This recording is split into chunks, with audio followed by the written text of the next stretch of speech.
जय हिंद दोस्तों, स्वागत है आप सभी का एक बार फिर से आपके अपने एससीएस क्लासेस पर। इस क्लास में जो आपके एसएससी जीडी के 2024 में पेपर हुए थे, उन्हीं पेपरों को लेकर के आए, जिसमें से आपको जीके जीएस और हिंदी के क्वेश्चंस आपको कराए जाएंगे।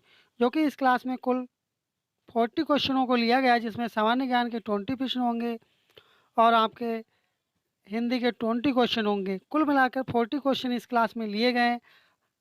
इसलिए आप क्लास को पूरा देखें, कहीं से भी स्किप ना करें, क्योंकि ये क्लास आपके लिए काफ़ी बेनिफिशियल होगी।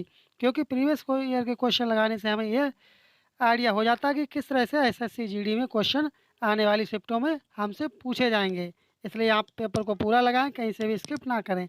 अंत में कमेंट करें कि आपके कितने प्रश्न सही हुए थे। बढ़ते हैं अपने पहले प्रश्न की तरफ। पहला प्रश्न अपना है कि भारत सरकार ने डैश में एक नई आर्थिक नीति पेश की। प्रश्न पूछ रहा है कि भारत सरकार ने जो एक आर्थिक नीति पेश की थी, वह किस सन में की थी? क्या 1947 में की थी, 1991 में, 1995 या 1980 में? बताएं आपका ने इसका सही जवाब क्या दे रहे हैं आप लोग। इसका सही जवाब क्या होगा, कमेंट करें आप लोग। इसका सही जवाब होगा 1991 में। जो आर्थिक नई नीति थी जो पेश की गई थी, वह की गई थी 1991 में। यदि आपका जवाब 1991 था, तब आपका करेक्ट आंसर होगा। बढ़ते हैं अपने अगले प्रश्न की तरफ। अगला प्रश्न है कि 1930 में महात्मा गांधी के नेतृत्व में हुआ दांडी मार्च किस ब्रिटिश नीति के खिलाफ एक महत्वपूर्ण विरोध था? आपको बताना ये जो विरोध था किसके खिलाफ था। क्या क्या ये नील की खेती के विरुद्ध था, भू राजस्व, नमक कर या कपड़ा व्यापार अधिनियम? आपने ये कई बार पढ़ा होगा कि ये किसके विरुद्ध हुआ था। ये था नमक कर के विरुद्ध था। जो महात्मा गांधी का जो दांडी मार्च जो आंदोलन था अर्थात विरोध था, वह किसके खिलाफ था? नमक कर के खिलाफ। क्योंकि जो अंग्रेजी शासन था, वह नमक पर कर लगा रहे थे। इसका सही जवाब होगा थर्ड वाला ऑप्शन। बढ़ते हैं अपने अगले पेज की तरफ। अगला प्रश्न अपना है कि भारत में विधान परिषद वाले राज्य की विधान परिषद के सदस्यों की कुल संख्या उस राज्य की विधानसभा के सदस्यों की कुल संख्या के डैश से अधिक नहीं होनी चाहिए। आपको बताना कितने से अधिक नहीं होनी चाहिए, अर्थात कितनी होनी चाहिए। कमेंट करें आप लोग कितनी होनी चाहिए इनकी संख्या। एक तिहाई होनी चाहिए, दो तिहाई, एक चौथाई, एक पाँचवें भाग। तब कौन सा भाग होना चाहिए? इसका भाग कितना होगा? इसका भाग होगा एक तिहाई होनी चाहिए। कितनी होनी चाहिए? एक तिहाई। यदि आपका जवाब एक तिहाई था, तब आपका बिल्कुल सही जवाब होगा। बढ़ते हैं अपने अगले पेज की तरफ। ये अपना जनगणना से संबंधित क्वेश्चन है। 2011 की जनगणना के अनुसार भारत में लिंगानुपात प्रति हजार पुरुषों पर महिला कितना था? आपको बताना है कि 2011 में 1000 पुरुषों पर कितनी महिलाएं थीं। आपको बताना है। तब कितनी महिलाएं थीं? ये आपकी थी 943। पहला वाला ऑप्शन इसका सही जवाब होगा। यदि आपका जवाब 943 था, तब आपका बिल्कुल सही जवाब होगा। आपको क्लास कैसी लग रही है, कमेंट बॉक्स में अवश्य बताएं।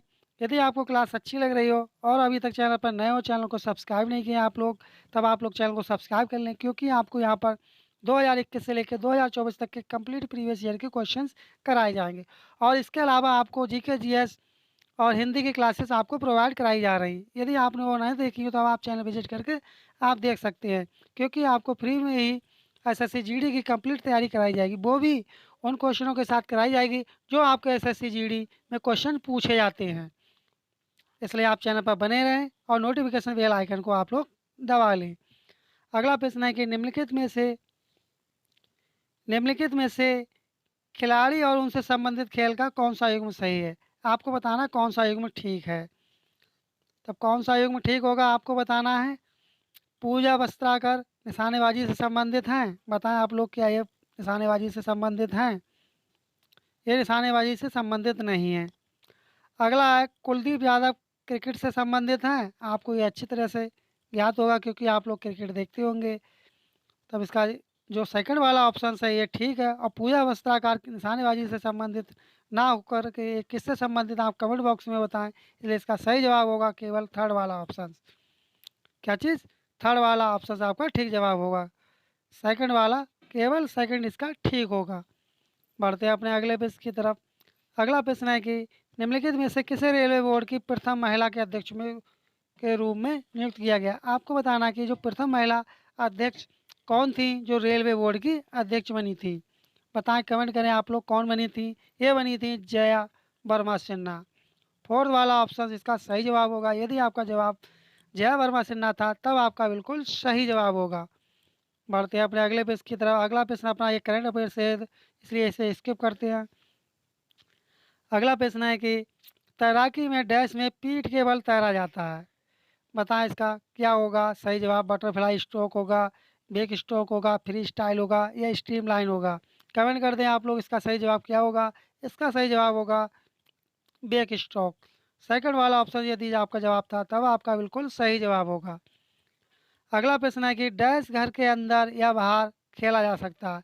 आपको बताना है घर के अंदर या घर के बाहर कौन सा खेल खेला जा सकता है। क्रिकेट खेला जा सकता है घर के अंदर। बताएं आप लोग, क्रिकेट खेला जा सकता है घर के अंदर क्या। क्रिकेट आप घर में तो नहीं खेल सकते हैं, लेकिन आप बाहर खेल सकते हैं, इसलिए ये गलत होगा। लेकिन इसमें घर के अंदर या बाहर दोनों ही पूछा गया है। तो कौन सा खेला जा सकता है, वॉलीबॉल। सेकंड वाला ऑप्शन इसका सही जवाब होगा।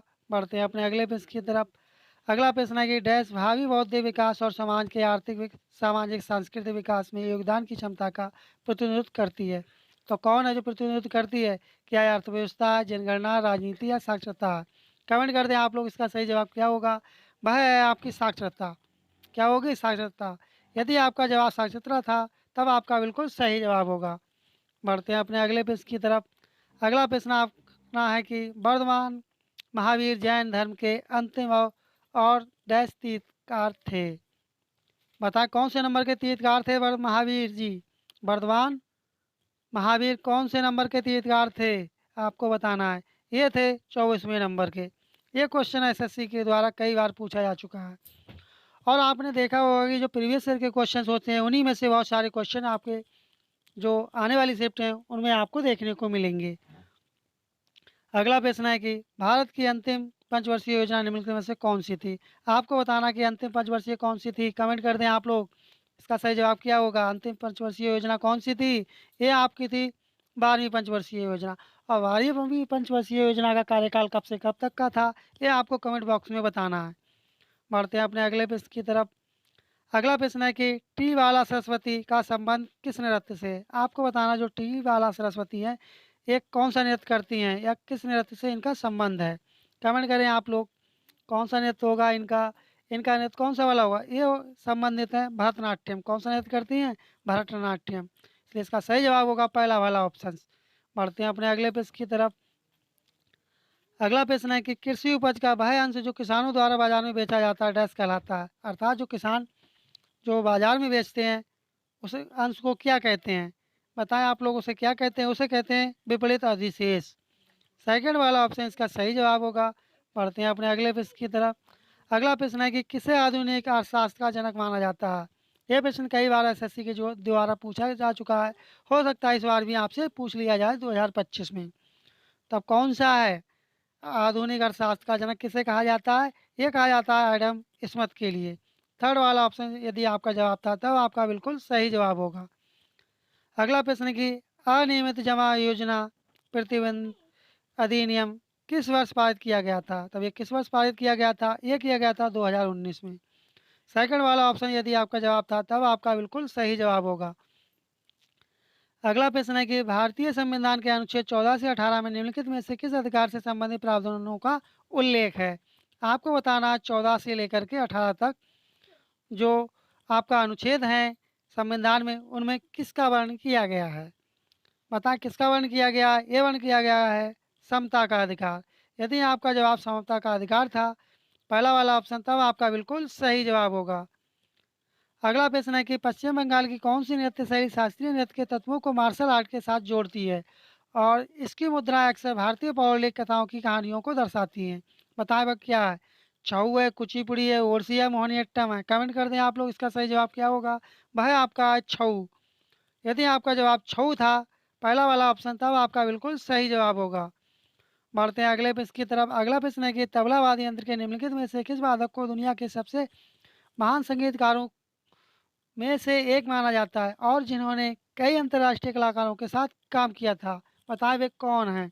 क्या वो हरिप्रसाद चौरसिया हैं, जाकिर हुसैन है, एल सुब्रमण्यम है या शिव कुमार शर्मा है। ये कौन है? ये है जाकिर हुसैन। तबला से किसका संबंध है? जाकिर हुसैन का। और शिव कुमार का संबंध किससे है? आप कमेंट बॉक्स में बताएं शिव कुमार का संबंध किससे है, क्योंकि शिव कुमार का नाम ऐसा कोई सा एसएससी जीडी का पेपर नहीं रहा होगा जिसमें इनसे संबंधित प्रश्न पूछा ना गया हो। बढ़ते हैं अपने अगले प्रश्न की तरफ। और जीके जीएस का अंतिम और आखिरी प्रश्न है जीके जीएस का, और इसके बाद में अपने हिंदी के प्रश्नों की श्रृंखला को आएगी। अगला प्रश्न है कि दार्शनिकों ने पदार्थ को कितने मूल तत्वों में वर्गीकृत किया गया, अर्थात उसका वर्गीकरण किया है, अर्थात उसका क्लासिफिकेशन कितने मूल तत्वों में किया था। कमेंट करें आप लोग इसका सही जवाब क्या होगा। इसका सही जवाब होगा 5 में। फोर्थ वाला ऑप्शन इसका सही जवाब होगा। बढ़ते हैं अपने अगले पेज की तरफ। अगला सेक्शन अब अपना हिंदी का आ गया है। अगला सेक्शन जो अपना है वह हिंदी का होगा, क्योंकि इसमें 20 क्वेश्चनों को हिंदी के प्रश्नों को लिया गया है, क्योंकि 20 क्वेश्चन आपके पेपर में बहुत ही आपके सिलेक्शन के लिए बहुत ही बड़ा महत्व रखते हैं, इसलिए आप हिंदी के प्रश्नों को भी सभी लगाएं। और अंत में आप कमेंट करें कि आपने कितने प्रश्नों का सही जवाब दिया, कमेंट बॉक्स में अवश्य बताएं। अगला प्रश्न है कि हिंदी से संबंधित रेखांकित शब्द के लिए सही वर्तनी ज्ञात की करिए या कीजिए। कमजोरी, आपको बताना कि कमजोरी किस तरह से लिखा जाता है। कमेंट कर दें आप लोग कि कमजोरी किस तरह से लिखा जाता है। कमजोरी यहाँ पर लिखा जाता है जो पहले वाले ऑप्शन में दे रखा है। कमजोरी किस तरह से लिखते हैं? कमजोरी लिखते हैं इस तरह से। पहला वाला ऑप्शन यदि आपका जवाब था तब आपका बिल्कुल सही जवाब होगा। अगला प्रश्न है कि रेखांकित शब्द के लिए सही वर्तनी ज्ञात कीजिए। युद्ध, आपको अब पूछ लिया गया कि युद्ध किस तरह से लिखा जाएगा। युद्ध आपका लिखा जाएगा जो फोर्थ वाले ऑप्शन में दे रखा है, इस तरह से युद्ध लिखा जाएगा।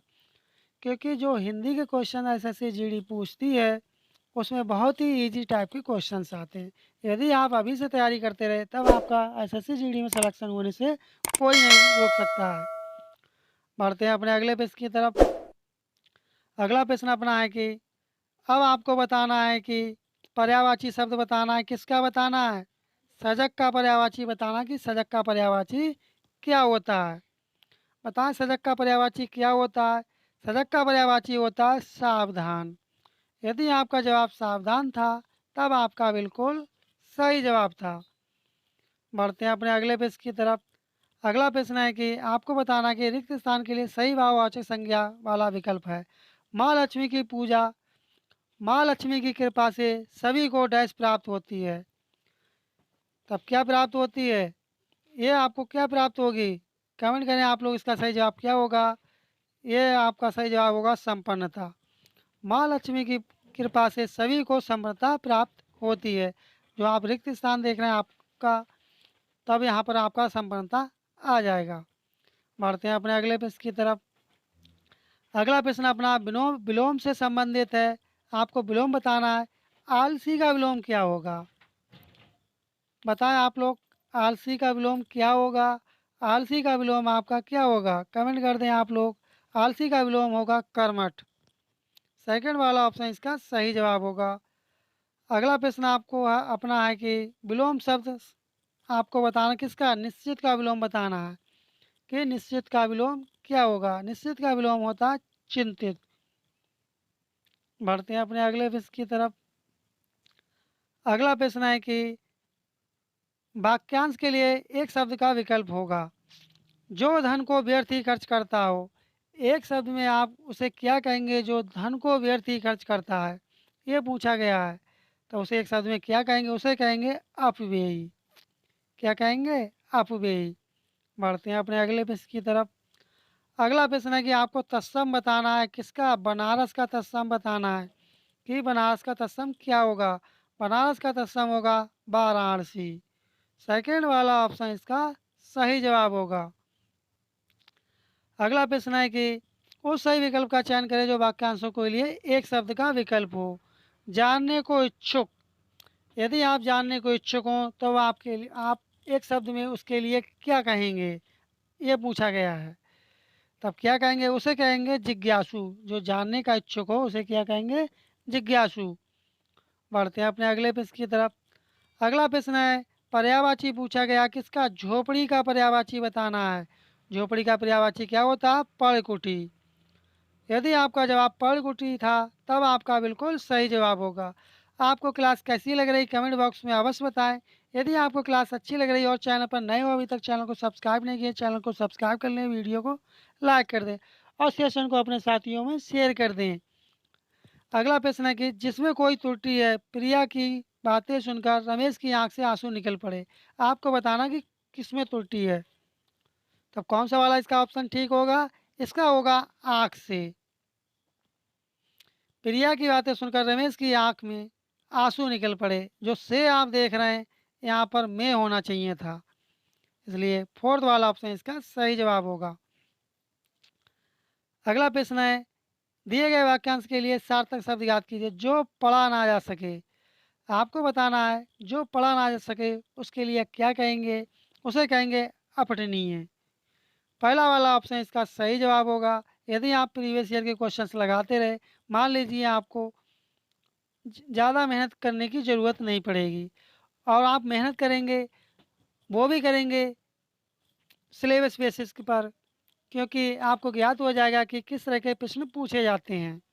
इसलिए आप प्रीवियस ईयर के क्वेश्चन अवश्य लगाएं, क्योंकि प्रीवियस ईयर्स के क्वेश्चन से हमें काफ़ी हेल्प मिलती है और सही दिशा में हम अपनी तैयारी को और तेज़ी से आगे बढ़ाते हैं। अगला प्रश्न है कि तद्भव रूप आपको बताना किसका? कंटक का तद्भव बताना कि कंटक का तद्भव क्या होगा? कंटक का तद्भव होगा कांटा। सेकंड वाला ऑप्शन इसका सही जवाब होगा। अगला प्रश्न है अपना मुहावरे से। आपको मुहावरा बताना है कि गोलमाल करना। क्या चीज़? गोलमाल करना। इसका मुहावरा क्या अर्थ क्या होगा? इसका अर्थ होगा बेईमानी करना। बढ़ते हैं अपने अगले प्रश्न की तरफ। अगला प्रश्न अपना खिचड़ी पकाना मुहावरे का क्या अर्थ होगा? खिचड़ी पकाना मुहावरे का क्या अर्थ होगा? इसका अर्थ होगा षड्यंत्र रचना। बढ़ते हैं अपने अगले प्रश्न की तरफ। अगला प्रश्न अपना है गद्यांश से संबंधित है। आपके एसएससी जीडी के पेपर में एक गद्यांश होगा।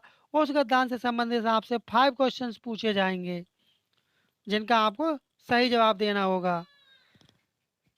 हमारे भारत देश की उन्नति हम पर ही डैश करती है। क्या करती है? निर्भर करती है। फोर्थ वाला ऑप्शन इसका सही जवाब होगा। बढ़ते हैं अगले प्रश्न की तरफ। अगला प्रश्न है कि एक व्यक्ति की डैश उससे के राष्ट्र व उसके स्वयं की उन्नति है। तब इसका सही जवाब क्या होगा? इसका सही जवाब होगा उन्नति है। एक व्यक्ति की उन्नति उसके राष्ट्र व उसके स्वयं की उन्नति है। यहाँ पर आपका क्या आ जाएगा? उन्नति। बढ़ते हैं अपने अगले प्रश्न की तरफ। अगला प्रश्न है कि आर्थिक विकास में वृद्धि, अनुशासन, अच्छी शिक्षा हमारे देश की गरीबी को मिटाने, सभी राजनीतिक और सामाजिक मुद्दों को मिटाना है। क्या मिटाना है? तब यहाँ पे क्या आएगा? यहाँ पे आपका आएगा जरूरी है। यहाँ आपका आ जाएगा जरूरी। बढ़ते हैं अगले प्रश्न की तरफ। अगला प्रश्न है कि हमारे देश भारत के उन्नति का एक महत्वपूर्ण तत्व डैश में एकता की भावना है। क्या है? का अनेकता में एकता की भावना है। पहला वाला ऑप्शन इसका सही जवाब होगा। बढ़ते हैं अपने अगले प्रश्न की तरफ।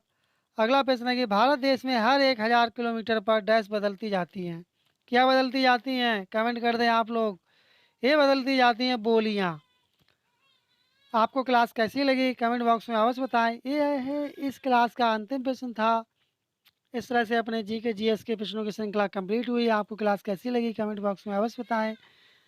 यदि आपको क्लास अच्छी लगी हो और चैनल पर अभी तक नए हो, चैनल को सब्सक्राइब नहीं किए, तब आप चैनल को सब्सक्राइब कर लें, वीडियो को लाइक कर दें, अपने साथियों में सेशन को शेयर कर दें। मिलते हैं जल्दी नेक्स्ट क्लास में। तब तक के लिए धन्यवाद। जय हिंद, जय भारत।